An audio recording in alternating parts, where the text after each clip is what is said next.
Dengue is a mosquito-borne viral disease that has rapidly spread in all regions of the world.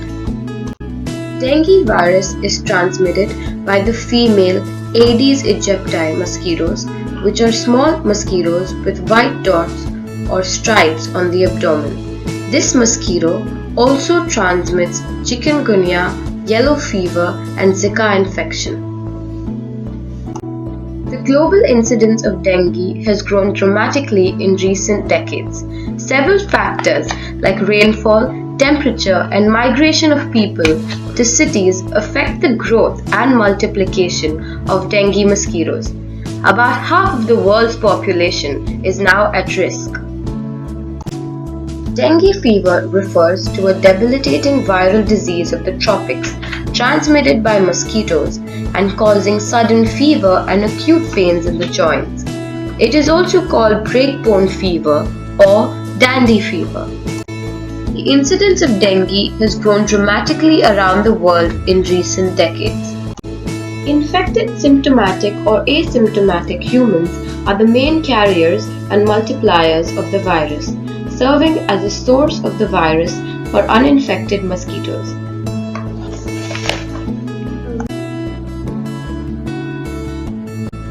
Patients who are already infected with the dengue virus can transmit the infection via Aedes mosquitoes after their first symptoms appear.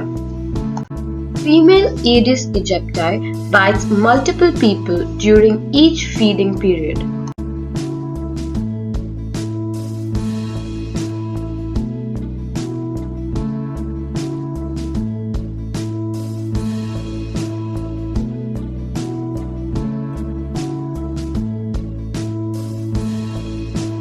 The Aedes aegypti mosquito lives in urban habitats and breeds mostly in man-made containers. Unlike other mosquitoes, Aedes aegypti is a daytime feeder, and its peak biting hours are early in the morning and in the evening before dusk. Dengue fever is a severe flu-like illness that can affect any age group but seldom causes death. Fever may peak up to 40 degrees Celsius or 104 degrees Fahrenheit. Dengue fever should be suspected when a high fever is accompanied by two of the following symptoms: severe headache, pain behind the eyes, muscle and joint pains, nausea and vomiting, swollen glands, or rashes over the body.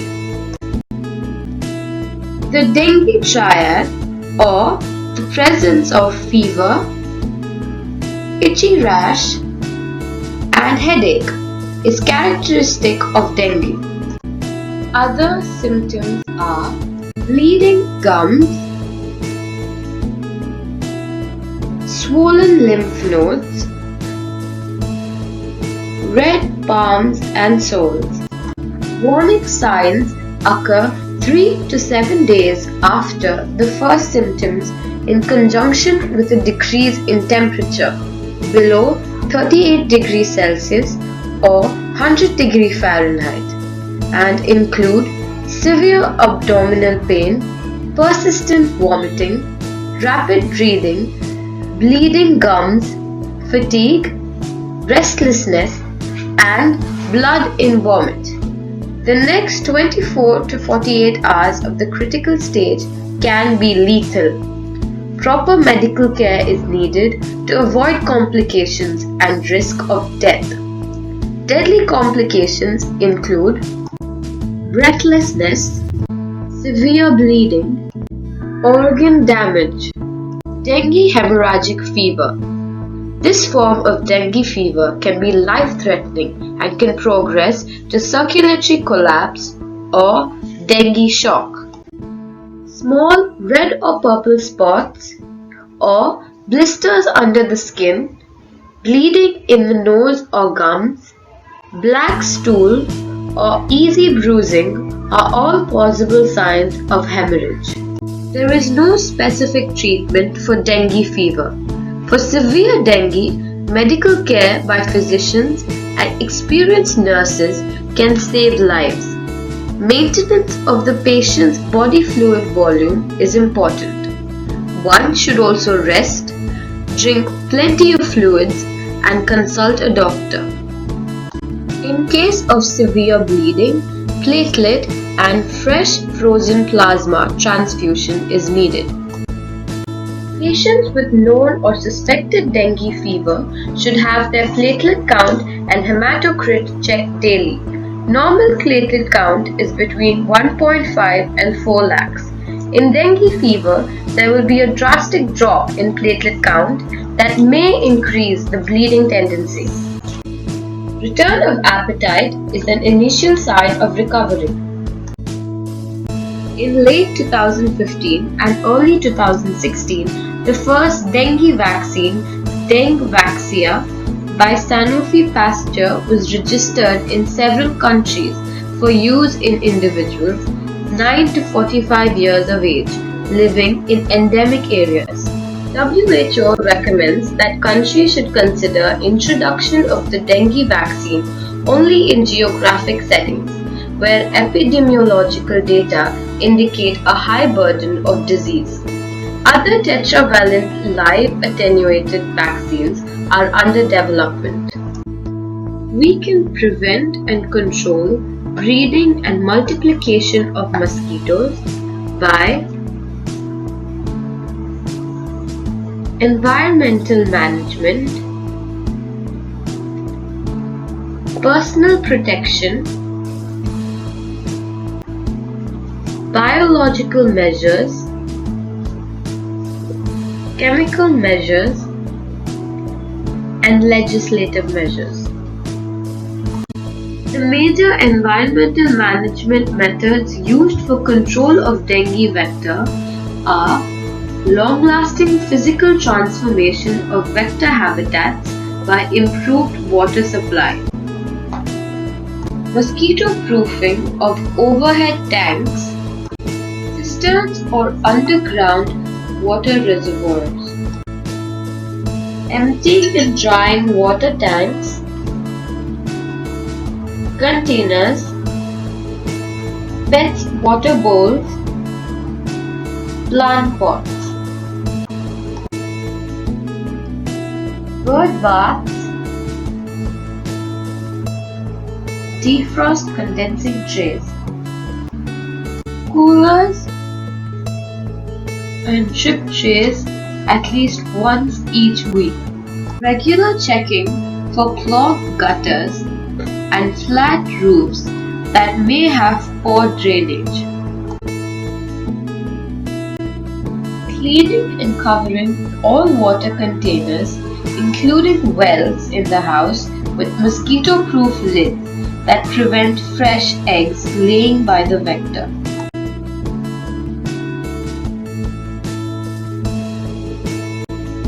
Keeping the surroundings clean and improving basic sanitation measures.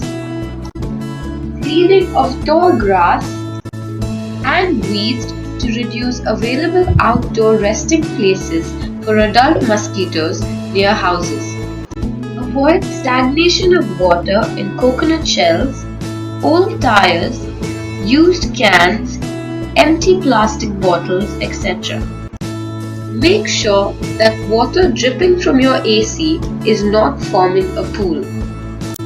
Remove or clean and protect all sources of stagnant water where mosquito breeding could possibly take place. Next is about personal protection methods. Protective clothing like full sleeve shirts and full pants and repellents are common means of personal protection against mosquitoes and other biting insects. Burning neem leaves, coconut shells, and husk helps to kill or repel mosquitoes. mosquito nets can be effectively used to protect infants and night workers while sleeping during daytime. Commercially available repellents and household insecticide products, namely mosquito coils, mosquito bats, and sprays, aerosols have been used extensively for personal protection against mosquitoes. In addition, notification of fever cases to concerned health authorities and appropriate case management is necessary. Biological control of mosquitoes. Growing larvivorous fish like guppy, gambusia, otherwise called as mosquito fish, in ornamental water tanks or gardens, large water bodies or large water containers are recommended for control of Aedes aegypti.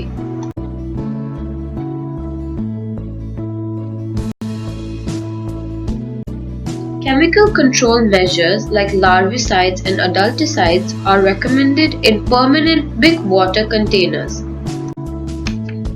Since Aedes aegypti breeds in clean water, which is stored and used for household purposes, the larvicides, which are safe with low mammalian toxicity and do not pose any health hazard, should be used.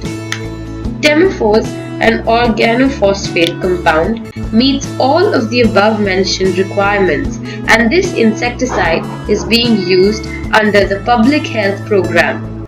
The recommended dose for application of Temephos is 1 mg per liter of water. In adulticides, the first one is pyrethrum spray. It may be used in indoor situations as space spray. 1 liter of 2% pyrethrum extract is diluted with 19 liters kerosene to make 0.1% pyrethrum formulation. After dilution, pyrethrum extract is sprayed with flit pump or hand-operated fogging machine fitted with micro-discharge nozzle. The timing of the spray should coincide with the peak biting period of the mosquito, that is early in the morning or late afternoon.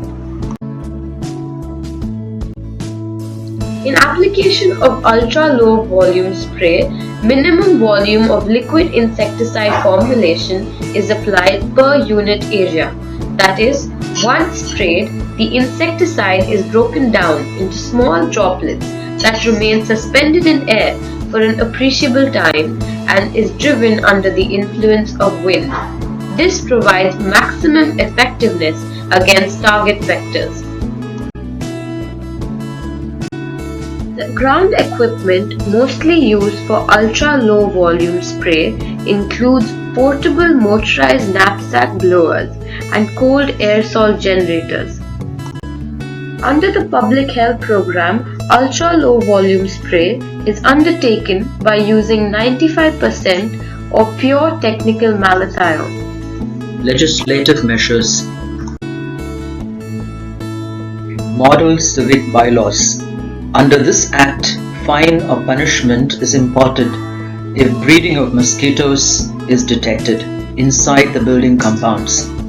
These measures are being strictly enforced by Mumbai, Navi Mumbai, Chandigarh and Delhi municipal corporations. Building Construction Regulation Act. Buildings bylaws should be made with appropriate overhead underground tanks, mosquito proofing, designs of sunshades, etc. for not allowing stagnation of water and thereby preventing breeding of mosquitoes. In Mumbai, prior to any construction activity, the owners or builders deposit a fee for controlling mosquitogenic conditions at site to the municipal corporation. Environmental Health Act. Suitable measures should be taken by the corresponding authorities for the proper disposal or storage of junk, discarded tins, old tires and other debris which can withhold rainwater.